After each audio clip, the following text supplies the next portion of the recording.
Para sa halos 2 dekadang tricycle driver na si Juan, lugmok umano ang kanyang sitwasyon ngayong mataas ang presyo ng petrolyo. Kaya naman napagdesisyonan niya nang tumigil muna sa pamamasada, ngayong tila wala nang maiuwi ang kagaya niyang tricycle driver. Tumigil talaga ako magbiyahe kasi ang hirap, yung mga pasahero nakakaawa din. Tapos kami din, mas kawawa din kasi sobrang taas na ng gasolina namin. Kaya medyo tumigil ako mula nung tumaas nung tumigil na ako ng pagbibiyahe kasi wala rin kinikita eh. Loging-logi talaga.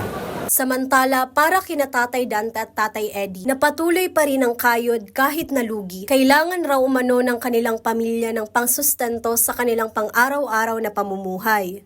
Hindi po maaaring hindi bumiyahe kasi kailangan ng pamilya eh. Kaya nga po, kahit logi, nagtsatsaga po. Kanto dati, nagagasolina ka lang kung 350 ang aldaw. Ngunyan, nagiging doble, 700 na. Ay kung nakakasang ribo lang ako, 700 sa gasolina, 200 sa boundary, 100 na lang natatada sa kuya.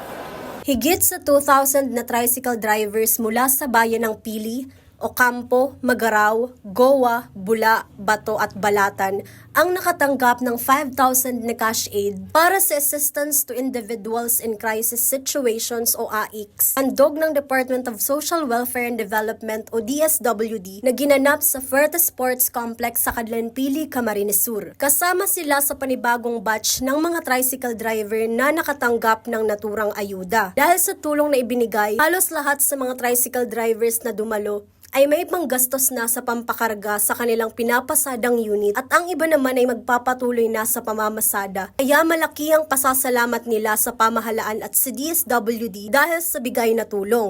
Pasalamat po sa Panginoon na ako mayroon na ayudang dumating po sa panggas po, sa maintenance, sa pamilya po. Pasasalamat ko to dahil at least yung unang biyahe namin nung tumaas, medyo nabawi dito. Kaya malaking bagay itong tulong na ito. Siguro, pang pamilya na tapos pang na rin ng gasolina. Magpupultang ako para makatipid-tipid ng gasolina sa gastusin.